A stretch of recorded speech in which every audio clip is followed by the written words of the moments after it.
À 650 mètres du niveau de la mer, une bouche qui s'est tue depuis longtemps, très longtemps, celle que les hommes ont nommée le Troocène. Mais ces crachants disent long sur notre histoire. Il y a 7,8 millions d'années, un magma bouillonnant a percé la mer Indienne pour se répandre en 4 phases. La dernière remonte à 20 000 ans seulement. À mi-chemin entre l'Inde et l'Afrique, comme par hasard. Cette île n'est pas seule. Avec la Réunion et Rodrigue, elle forme l'archipel des Mascareignes.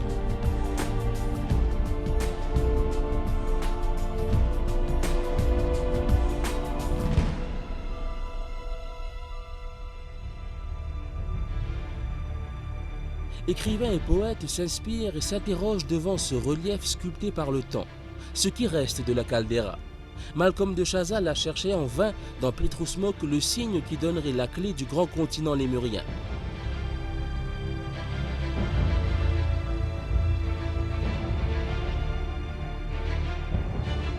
Léoville l'Homme a vu en le Peterboth, du nom de l'amiral qui échoua à bord du Banda en 1615, un moine en train de méditer.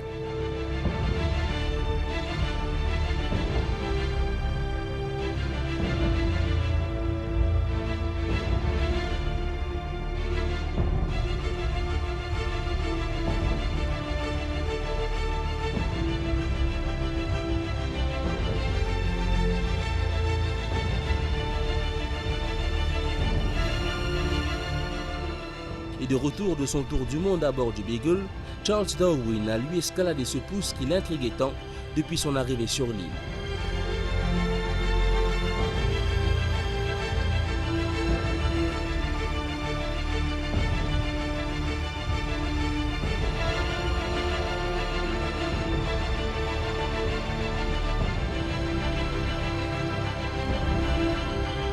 Le malicieux Malcolm de Chazal s'est longtemps demandé laquelle des 3 mamelles était de trop. Le rempart reste lui un pudique et majestueux guetteur. Il détourne ses yeux pour toujours.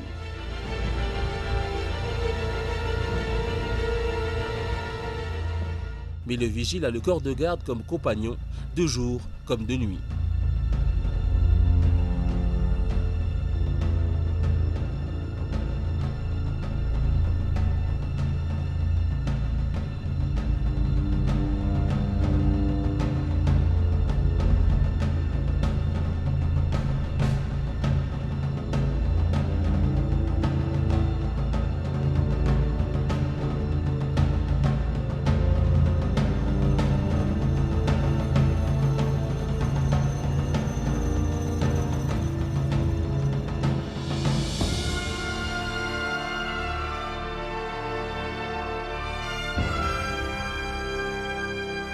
Les noms de nos montagnes sont des évidences. Le voile blanc du matin enrobe la montagne blanche.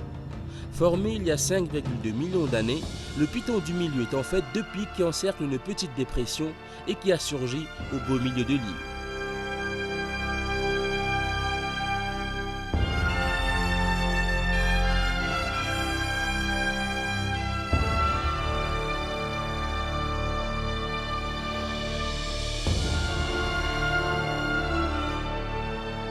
Et la montagne du Lion, éternellement au repos, qui guette les allées et venues de Grand-Port et de Maillebourg. Depuis sa naissance, l'île est sous la surveillance de géants impassibles, des gardiens observateurs de l'éclosion d'une faune et d'une flore des plus riches et variées, qui vont vaincre le hasard et le temps, des géants muets, témoins de l'arrivée des hommes.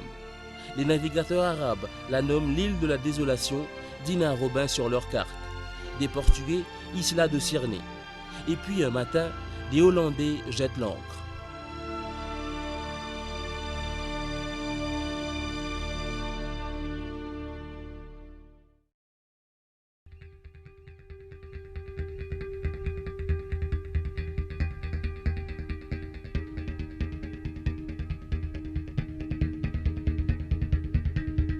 « 20 septembre 1598, quelque part sur la côte de Grand-Port dans le sud-est. L'amiral hollandais Wybron van Warwick prend officiellement possession de l'île. Il la surnomme Maurits en l'honneur du stadholder van Nassau. Les Hollandais laissent leurs traces partout sur l'île. À l'est, à Trou-d'Eau-Douce, à Flac, dans le sud-ouest, à Rivière-Noire. Ils s'en vont en 1710, après 70 ans d'occupation.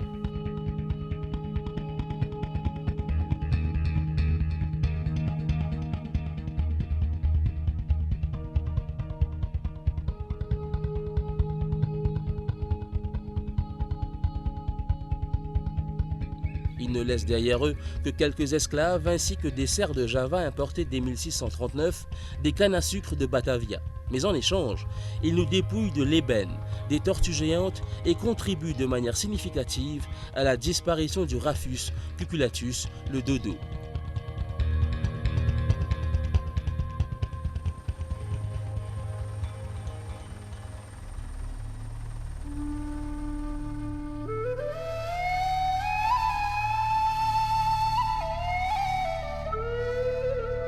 Maillebourg, la bicentenaire, le front de mer, la pointe des régates,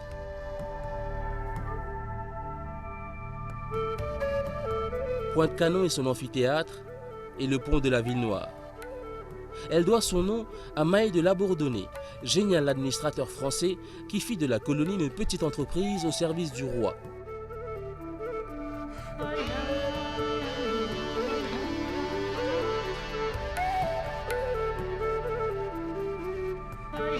Les Français ont colonisé l'île durant 95 ans, de 1715 à 1810. Le peuplement commence alors vraiment.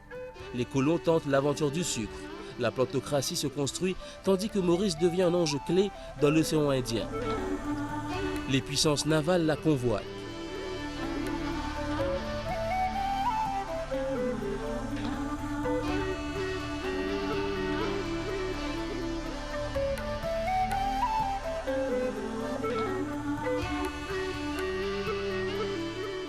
Le musée naval et historique servit d'hôpital aux deux capitaines ennemis qui s'affrontèrent pour la prise de l'île de La Passe.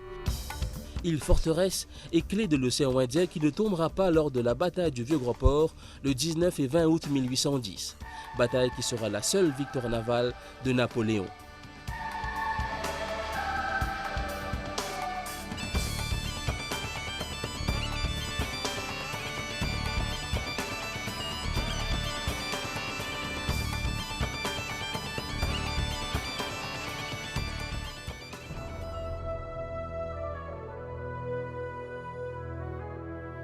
Mais l'Union Jack revient à la charge. Le général Abercrombie passe par Cap-Malheureux et marche vers Port-Louis.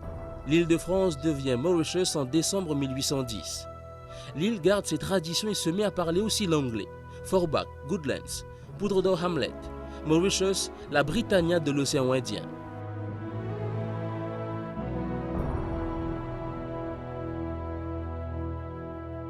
À partir de 1825, le sucre joue un rôle déterminant.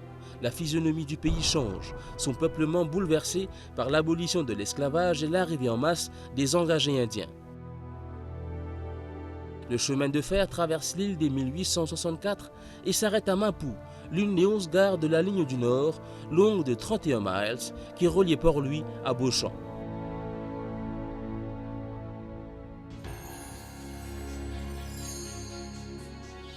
La canne prenant le pas sur la forêt, l'eau s'en trouve affectée. On construit donc des réservoirs. En 1888, le grand étang, la mare au Vacois, à 565 mètres d'altitude, alimenté par les rivières Tatamaka, Grand Ruisseau et Parc aux Cerfs, fournit l'eau à Rosille pour la première fois. En 1915, ce réservoir peut déjà stocker plus de 25 millions de mètres cubes d'eau. C'est le plus grand réservoir de l'île. La Nicolière, du nom d'un capitaine de régiment, construit depuis 1924, alimente les plaines du Nord. Depuis 2002, elle est reliée grâce à un canal de 27 km au second plus grand et dernier des 11 réservoirs construits, le Midlands Dam, dont les premiers plans remontent à la fin du 19e siècle.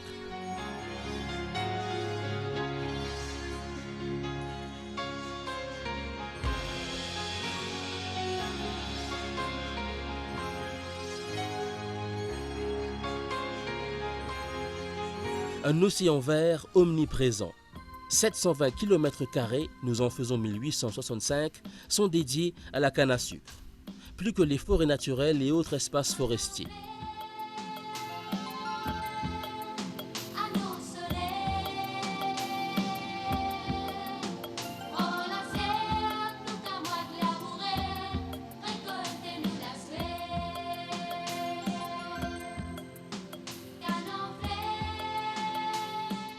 En 1825, une centaine de sucreries produisaient 11 000 tonnes de sucre. Elles seront 259 en 1858.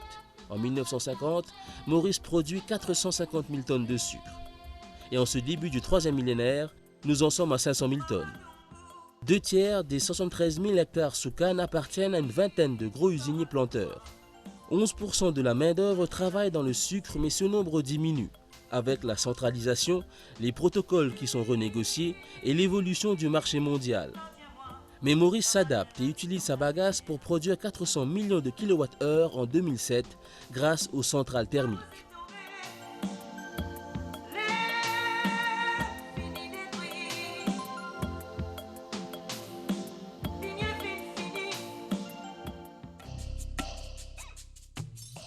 Les Français ont occupé l'île durant 95 ans et avaient aménagé le Champ de Mars pour des entraînements militaires. C'est ici que s'achèvent 158 ans de présence britannique, que s'élève le quadricolore le 12 mars 1968, en même temps que la population entame le Motherland. 24 ans plus tard, Maurice deviendra une république.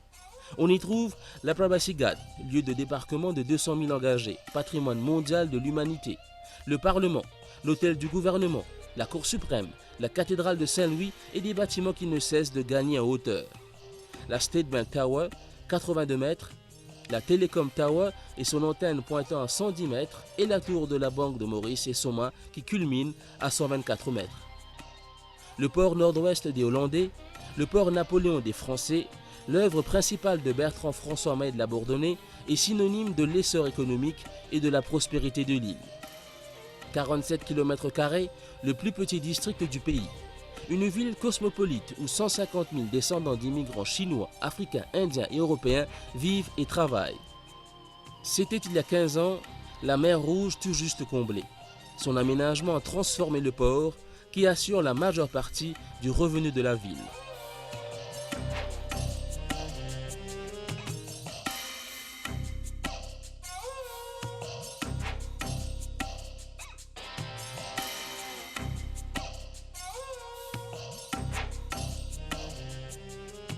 « 300 000 mouvements de transbordement en 2005. Des quais de 14,5 mètres de profondeur capables d'accueillir des porte-containers de la 4e et 5e génération. Le seul port avec Cape Town de la région subsaharienne capable de le faire.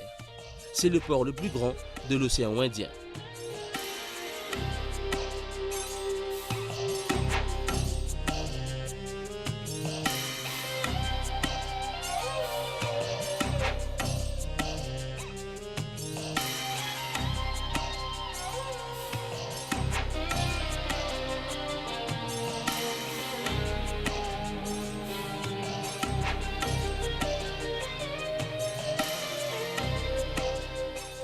Port-Louis tire aussi des revenus des activités touristiques. Les sites historiques ne manquent pas, de même que les shopping centers. Le Codan Waterfront a fait revivre les anciens docks.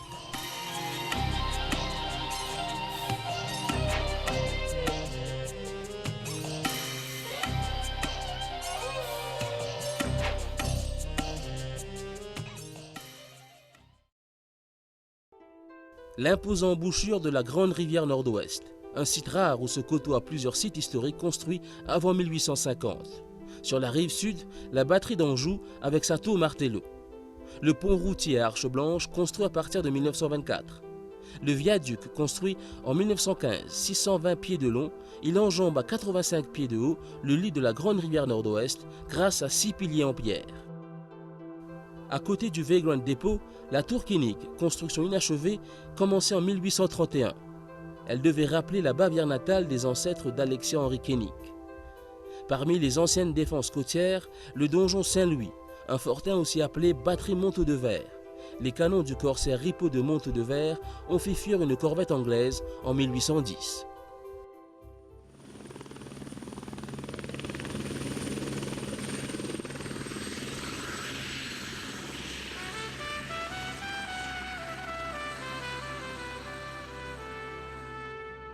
Nous suivons quelques instants le plan de vol du Major Honnett.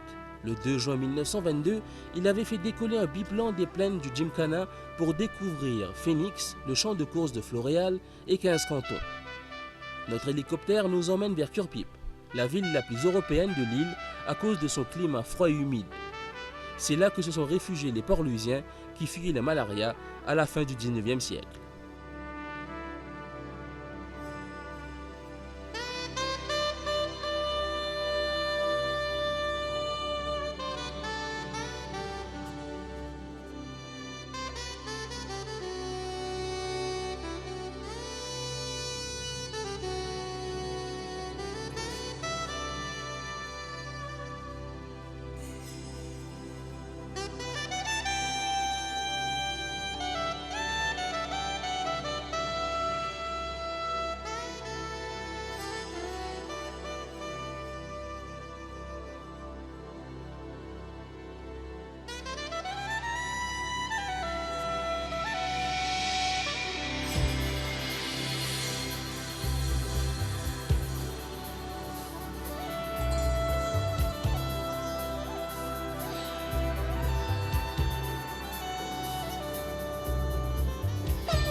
La densité des habitations à Coromandel, Beaubassin, Rosil ou Quatre-Bornes est impressionnante. 44% de l'île est urbanisée. 633 habitants au kilomètre carré et ce n'est pas fini.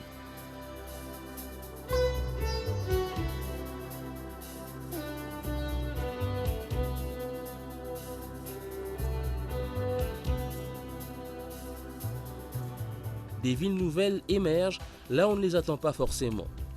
À Highlands, sur les terres de l'ancienne sucrerie désaffectée, des projets sont en gestation pour une ville ambitieuse qui va rééquilibrer l'axe de développement urbain. Un peu sur le modèle du triangle du savoir entre Réduit et Ébène. Une région synonyme de recherche académique et agricole, mais en quelques années seulement, Ébène a troqué le tapis de verre pour des tours de verre, des bâtiments intelligents qui vivent selon des fuseaux horaires différents, qui forment les piliers du secteur d'avenir que sont les technologies de la communication et de l'information.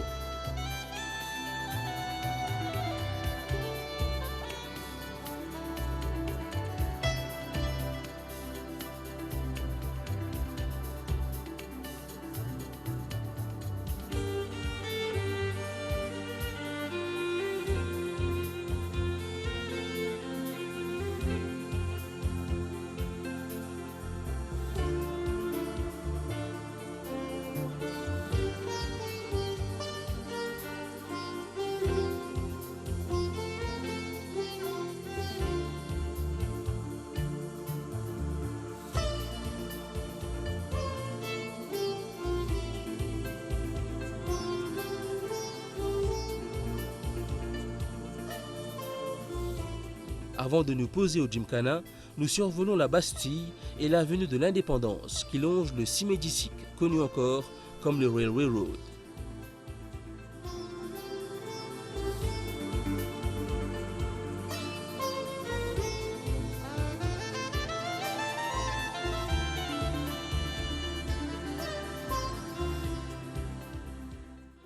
Changement de décor et de rythme de vie. Entre champs de canne et montagnes, des villages surgissent, vivant du sucre et des plantations agricoles. Celui de Kewalnagar, autrefois Belle-Rive, a vu naître Sioussagaram Goulam en 1900. Son destin sera celui de mener le pays à l'indépendance. Mais Belle-Rive, c'est aussi cet autre lieu où une école de médecine porte son nom. Crèvecoeur, protégé par le versant est du Peterboth, du nom du marin Jean-Louis de Crèvecoeur.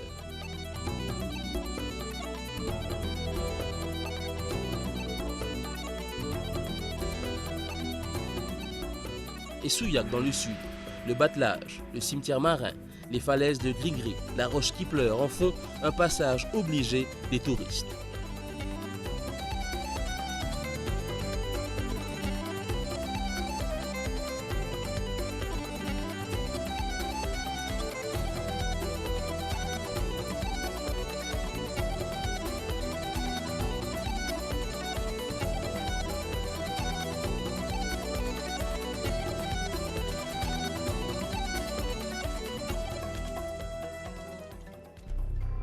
La zone côtière s'étend sur 323 km de côte.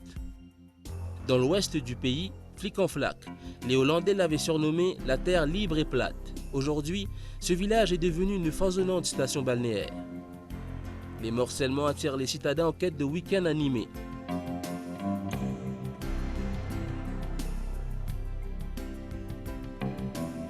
C'est aussi là que sont apparues les premières rondavelles, ancêtres des hôtels à toit de chaume, qui dans les années 70 jettent les bases d'une industrie touristique de plus en plus conquérante et séductrice, puisqu'elle aménage des infrastructures capables d'attirer 2 millions de touristes en 2015.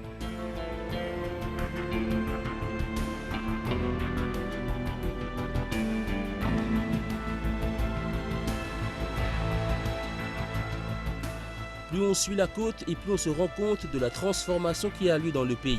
Le contraste est sidérant.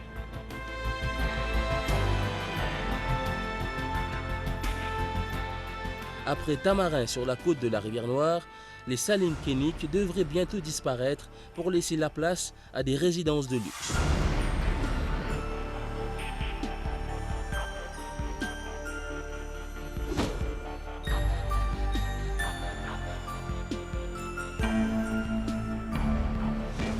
Lorsqu'elles sont défraîchies, les terres marginales du passé se transforment en poules aux œufs d'or. Les Integrated Resort Schemes, qu'ils soient à l'ouest, au sud ou à l'est, ont un potentiel d'investissement de 100 milliards de roupies. 3000 villas haut de gamme rapporteraient autant que toutes les arrivées touristiques confondues. Les chantiers ne sont pas prêts de se fermer.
Quittons la terre pour la mer où des pépites sont posées ici et là.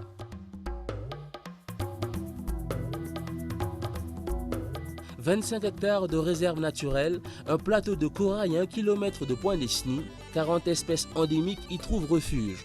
Sur l'île aux aigrettes, on reconstruit le passé.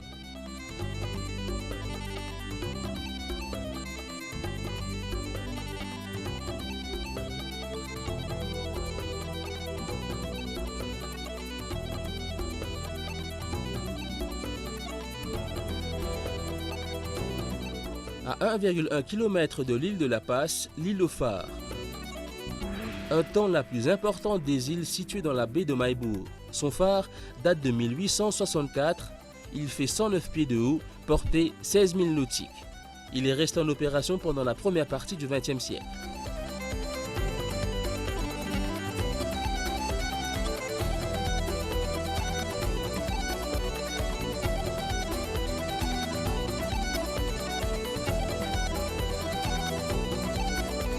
L'île aux cerfs il y a 15 ans. Elle est aussi belle que depuis sa découverte. Belle, mais encore vierge de développement spectaculaire. Au début des années 2000, un golfe de 18 trous est aménagé sur ses 100 hectares.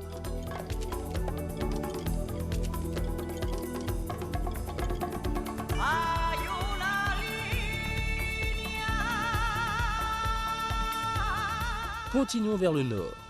150 km de récifs, le bouclier naturel de 243 km² de lagons, entrecoupés par 96 passes.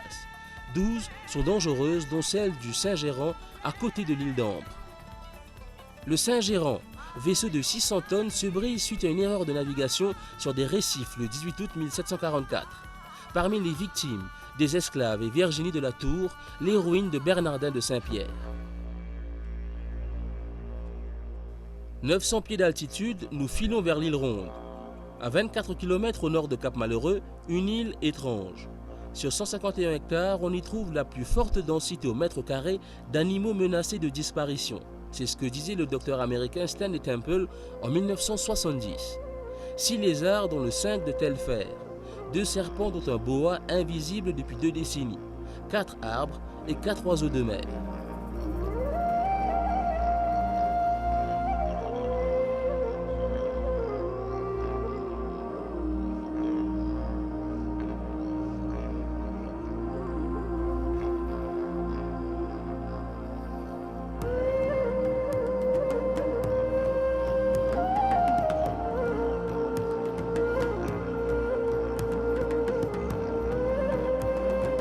Avant d'atteindre l'île plate, un passage sur le Pigeons Rock.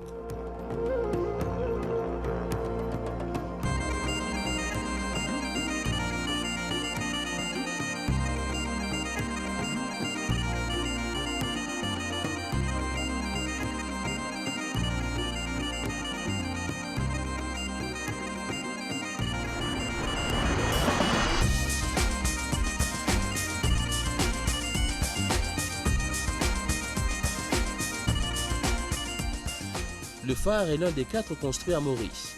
Il est à 366 pieds du niveau de la mer. L'île Plate était au XIXe siècle le lieu de quarantaine des esclaves en provenance de l'Afrique et de Madagascar et des travailleurs indiens engagés. De cette époque, plusieurs bâtiments et notamment un hôpital subsistent encore aujourd'hui. Voisine de quelques brasses, l'île Gabriel. 42 hectares où survivent des plantes endémiques comme le baume de l'île Plate, le latanier et le vacois.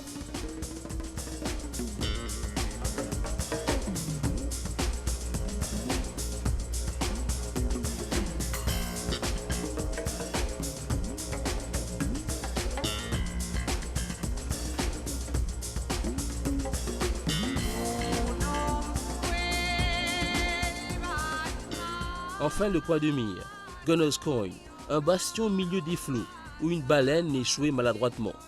Les plus hautes falaises du pays, 150 mètres.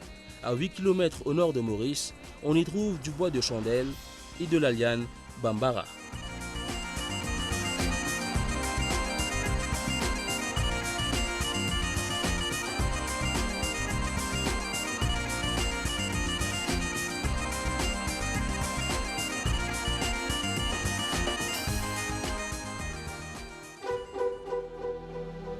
Maurice regorge de richesses culturelles et naturelles.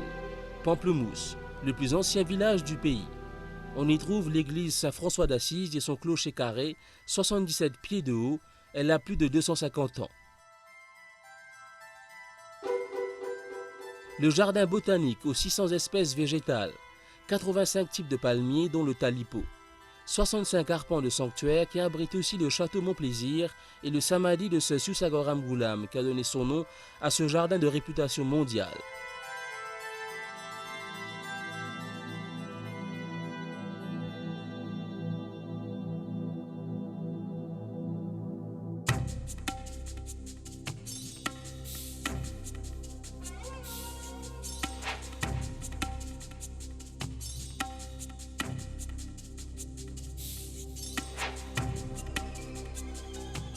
Grand Bassin, proclamé lieu de pèlerinage en 1956 par le gouvernement colonial.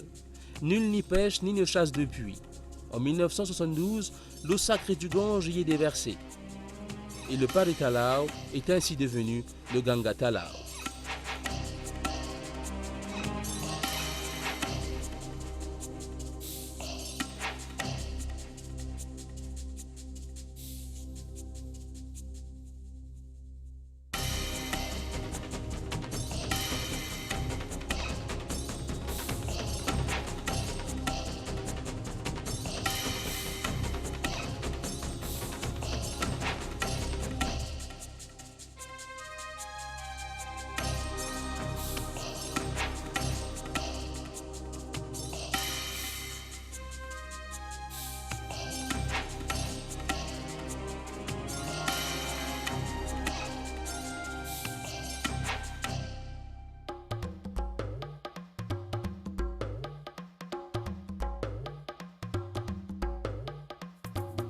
La montagne du Morne, peut-être le deuxième site mauricien à être placé sur la liste du patrimoine mondial de l'humanité, mais déjà présente sur la route des esclaves.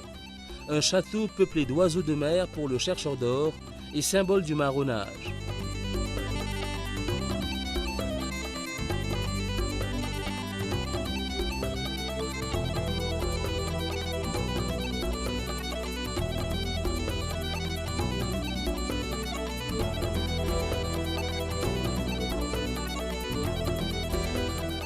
La forêt qui la coiffe renferme encore bien des secrets. Tout comme la mare aux songes, tout près de l'aéroport international. Un site qui a englouti des restes de centaines de dodos il y a 4000 ans et qui commence à peine à révéler ses trésors. De précieuses informations sur une écologie disparue à jamais.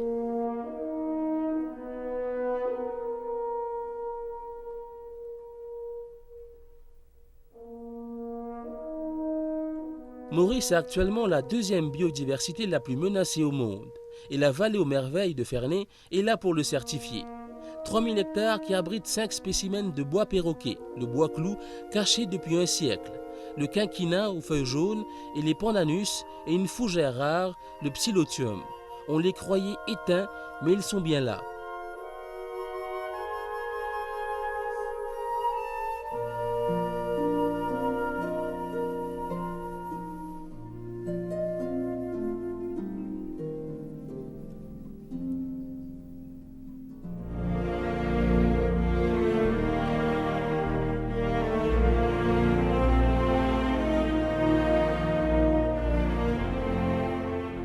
Nous quittons Ferney pour suivre un long ruban qui se faufile au milieu des champs de canne, la grande rivière sud-est, la plus longue du pays, 165 km et qui termine sa course à Beauchamp.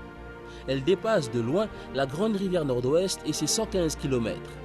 Notre île est traversée par 92 rivières qui sont parfois hachées par des cascades.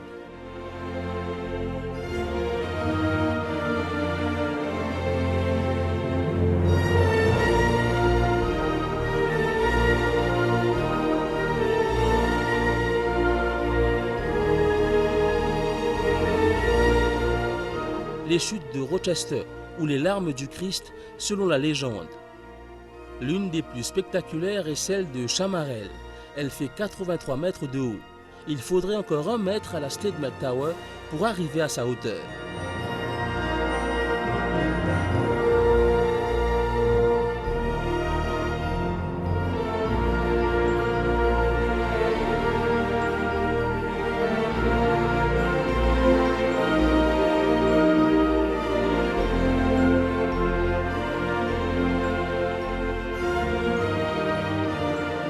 À quelques kilomètres, une fantaisie géologique. Chamarel et ses terres plissées, multicolores.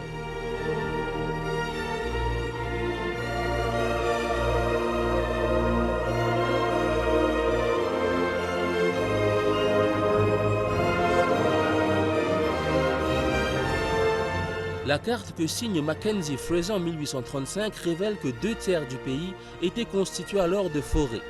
La mise sous canne des terres, la pose du chemin de fer, les raisons de sa destruction. La pluie qui diminue, les rivières qui s'assèchent, le département des bois et forêts est ainsi créé en 1880. Maurice a perdu plus de 60% de ses forêts.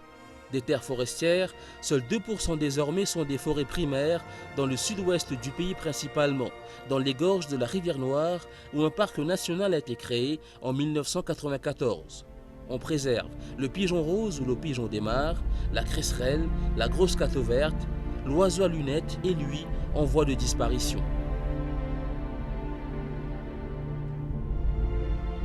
Rouge, bleu, jaune et vert, le poète André Le Galland chante ainsi cette île située sur la route des Indes, à mi-chemin entre l'Asie et l'Afrique. Rouge, bleu, jaune et vert se conjuguent en harmonie sous la protection du piton de la petite rivière Noire. Une île où se sont rencontrées toutes les civilisations. Une île qui aurait inspiré au créateur son modèle du paradis. À bord de l'Alouette et du Fennec, nous nous rendons compte à quel point nous sommes privilégiés d'être sur cette île où la nature nous rappelle tous les jours que nous sommes liés par un destin commun, modèle du monde de demain.